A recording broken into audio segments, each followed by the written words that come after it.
Welcome. Today we shall be looking at peripheral arterial disease. A peripheral arterial disease is a chronic atherosclerotic condition that is characterized by a partial or a total occlusion of the peripheral arteries, mostly affecting the lower extremities. This obstruction leads to an impaired blood flow and a tissue ischemia, depriving the lower extremities of oxygen and nutrients. Atherosclerosis is one of the most common causes of peripheral arterial disease.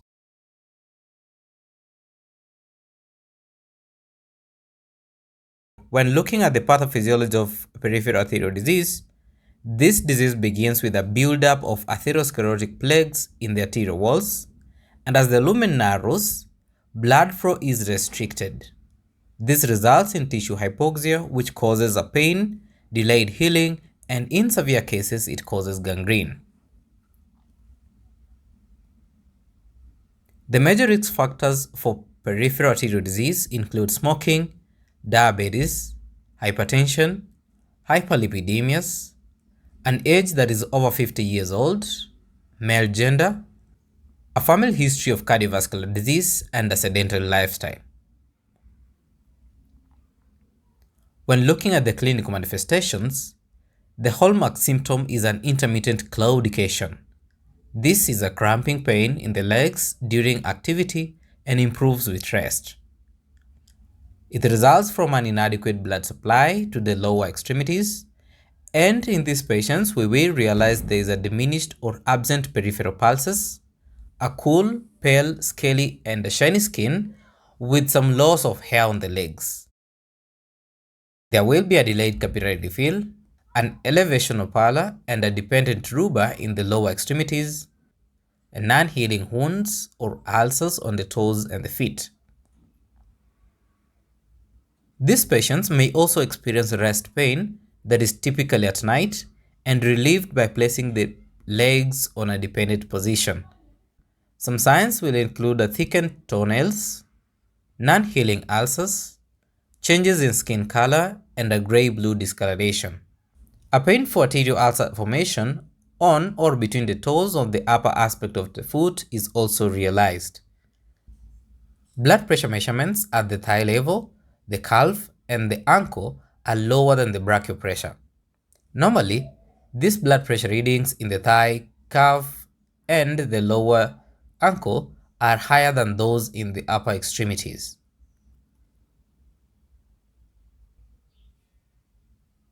The severity of peripheral arterial disease can be graded using Fontaine and Rutherford classification. In the Fontaine classification, we have stage 1 to stage 4, and in Rutherford classification, we have grade 0 to grade 6. These two classifications can be able to relate to one another. For example, the Rutherford stage 0 correlates with Fontaine stage 1, which stands for an asymptomatic state. Stage 1 in Rutherford is a mild claudication. Moving to stage 2, that is moderate claudication. Severe claudication is a stage 3. Rest pain is a stage 4. Ischemic ulcers of the digits of the foot is a stage 5, and a severe ischemic ulcers or gangrene is a stage 6 in Rutherford classification. In the diagnosis of a peripheral arterial disease, an ankle brachial index or an ABI is a key diagnostic test. A value that is less than 0.9 indicates a peripheral arterial disease, and other tools include a Doppler ultrasound, which measures the blood flow velocity, a CT scan or a magnetic resonance angiography that visualizes the arterioles narrowing. A digital subtraction angiography is a gold standard, however, it is invasive.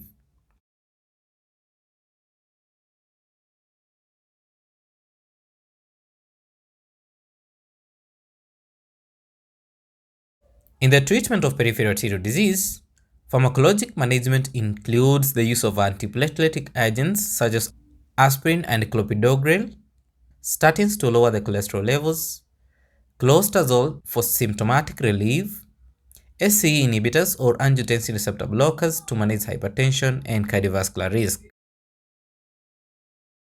Some interventions could be endovascular or surgical in nature, and they include a balloon angioplasty, stent placement, laser-assisted angioplasty, and percutaneous transluminal angioplasty with or without an intravascular stent. The surgical options include an endarterectomy, peripheral arterial bypass surgery, and bypass grafting. In bypass grafting, a graft material is sutured above and below the occlusion to facilitate blood flow around the occlusion. There is an inflow procedure and an outflow procedure.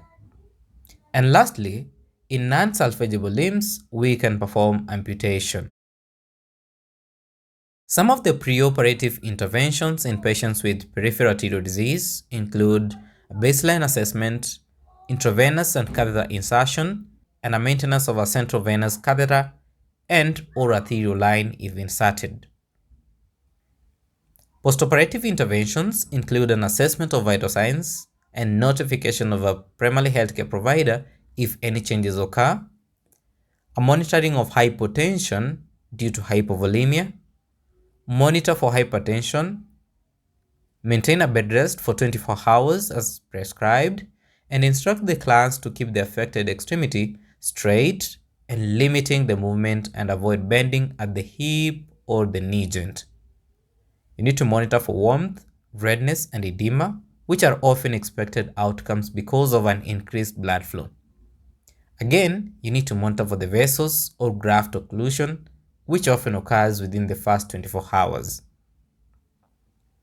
You assess for peripheral pulses and assess for any adverse changes in color and temperature of the extremity. Assess the incision for the drainage, warmth, or swelling. You monitor for excessive bleeding.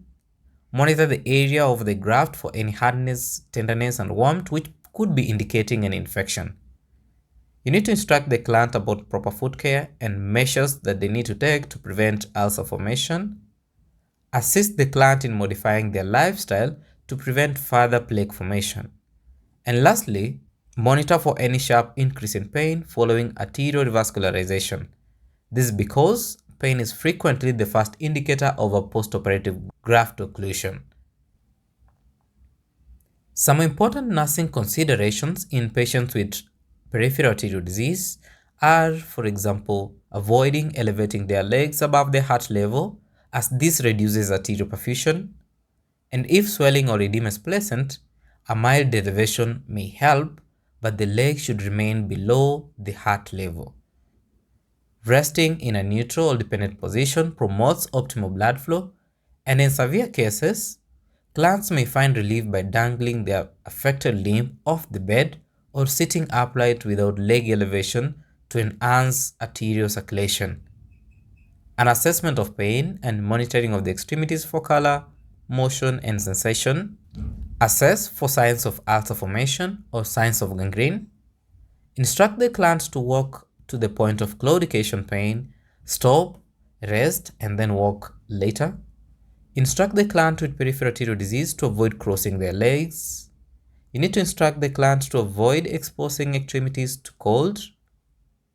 The client should never apply direct heat to the limb because the decreased sensitivity to the limb can cause burns, and inspect the skin and extremities daily. Instruct these patients to avoid tobacco and caffeine use. And lastly, instruct these clients on the use of antiplateletic medications as prescribed.